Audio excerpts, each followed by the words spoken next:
произошло событие, связанное со стрельбой на одном из похоронных процессов, в ходе которого были ранены 5 человек.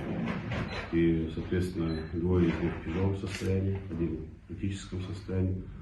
Но как только поступил сигнал в Министерство внутренних дел, оперативная группа выдвинулась на место, был поднят по тревоге личный состав Министерства внутренних дел, был объявлен план перехват по всем постам, все посты были перекрыты.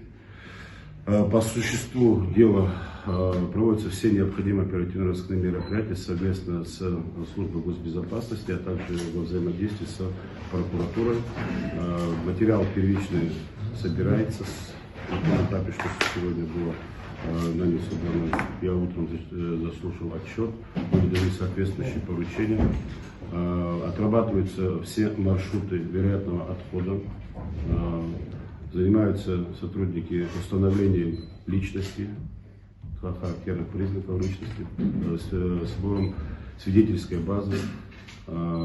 И скажу так, что на месте происшествия, уже на пути отхода, была обнаружена снайперская винтовка, предположительно модели Драгунова, и, соответственно, из которой было произведено, как мы видим, 4 выстрела.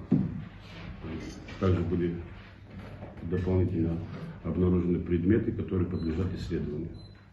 В настоящее время проводится весь комплекс мероприятий.